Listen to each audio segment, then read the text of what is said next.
আর জামাতের সাথে নামাজ পড়লে আরো একটা ফায়দা, আর একটা লাভ হচ্ছে, একাকী নামাজ যারা আমরা সাধারণ মানুষ আছি, একাকী নামাজ পড়লে আমাদের নামাজটা যতটুকু শুদ্ধ হবে, জামাতের সাথে নামাজ পড়লে শুদ্ধ হওয়ার ক্ষেত্রে বেশি নিশ্চয়তা থাকে। কি বলেন, কথা ঠিক না? বলবেন যে কিভাবে বেশি নিশ্চয়তা থাকে? কারণ নামাজ শুদ্ধ হওয়ার জন্য, নামাজটা সহি হওয়ার জন্য দুইটা দিক ঠিক করতে হয়। একটা হচ্ছে নামাজের জাহিরি দিক, একটা হচ্ছে নামাজের বাতিনি দিক। নামাজের জাহিরি দিকটা ঠিক হয় কিভাবে? নামাজের জাহিরি দিক ঠিক হবে যখন নামাজের সমস্ত মাসলা মাসাইলগুলো আমরা জানবো, সেই অনুযায়ী আমরা নামাজ পড়বো, তখন নামাজের জাহিরি দিক ঠিক হবে। এটা শুধু নামাজের ক্ষেত্রেই না, যে কোনো আমলের ক্ষেত্রে। অর্থাৎ নামাজের বিধিবিধান যেটা আছে, এই বিধিবিধানগুলো যদি আমরা সঠিকভাবে পালন করতে পারি, তাহলে আমাদের নামাজের জাহিরি দিক ঠিক হবে। অর্থাৎ নামাজের মাসলা মাসাইলগুলো আমাদের জন্য জানা জরুরি বিষয়। আল্লাহর হাবিব সাল্লাল্লাহু আলাইহি ওয়াসাল্লাম হাদিসের মধ্যে বলেছেন, তালাবুল ইলমি ফরিদাতুন আলা কুল্লি মুসলিম। দ্বীনি ইলম শিক্ষা করা প্রত্যেক মুসলমান নর-নারীর উপর ফরজ। কি পরিমাণ ফরজ? যতটুকু আমার নিজের আমল করার জন্য দরকার ততটুকু ফরজ। বড় হাফেজ, আলেম, মুফতি, মুহাদ্দিস হওয়া সবার জন্য ফরজ না, কিন্তু আমার আমলের জন্য যতটুকু দরকার ততটুকু জানা ফরজ। আর নামাজ নষ্ট হওয়ার জন্য সর্বপ্রথম যেই কারণ আছে, সেটা হচ্ছে নামাজের মধ্যে অশুদ্ধ পড়া, অশুদ্ধ তেলাওয়াত।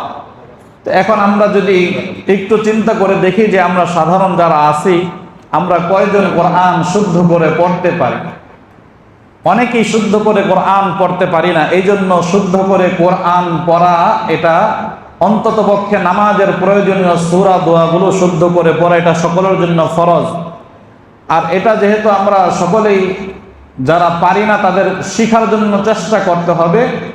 আর যতদিন শিখতে না পারলেন, যদি জামাতের সাথে আপনারা নামাজ পড়েন, অন্ততপক্ষে এই বিষয়টার শুদ্ধতা হয়ে যাবে। কারণ ইমামের পিছনে যখন নামাজ পড়বেন, আপনার এই কেরাতের যে শুদ্ধতার বিষয়টা আছে, সেটা কিছুটা হলেও আদায় হয়ে যাচ্ছে। হয়তো বা সুন্নত বা একাকী নামাজগুলোর মধ্যে সেটা সম্ভব হয় না, জামাতের সাথে নামাজ পড়লে সেই বিষয়টা সম্ভব হয়।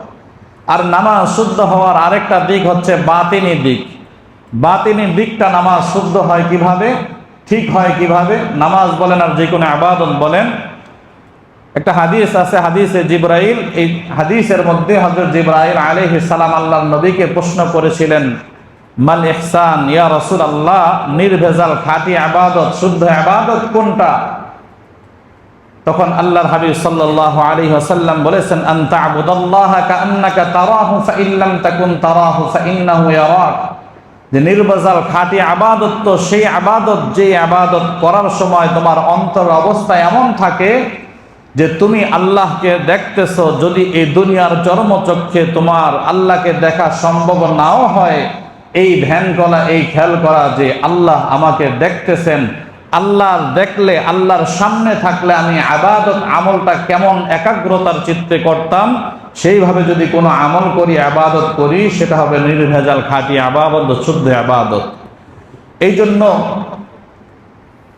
মসজিদ, এটা যেহেতু আল্লাহর ঘর, এটা দামি, এটা মর্যাদার স্থান। আর এই মসজিদের সাথে যার অন্তর, যার সম্পর্ক থাকবে, সেও দামি হবে, সেও মর্যাদাবান হয়ে যাবে।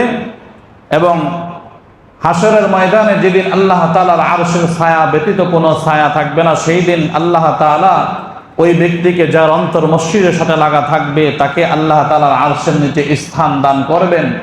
এই জন্য আমরা সকলেই 5 ওয়াক্ত নামাজ তো অবশ্যই পড়ব ইনশাআল্লাহ, এবং পুরুষরা আমরা সকলেই 5 ওয়াক্ত নামাজ মসজিদের মধ্যে জামাতের সাথে পড়ার চেষ্টা করব। সকলে বলে ইনশাআল্লাহ। কারণ মসজিদ দামি জায়গা, এখানে আসলেই সওয়াব। কেউ যদি মসজিদের মধ্যে এসে বসে থাকে, নামাজের অপেক্ষায়, নামাজ পড়ে না, কোনো জিকিরও করে না, আল্লাহর নবী বলেন তার আমল নামায়ও কবুল নামাজের সওয়াব লেখা হইতে থাকে।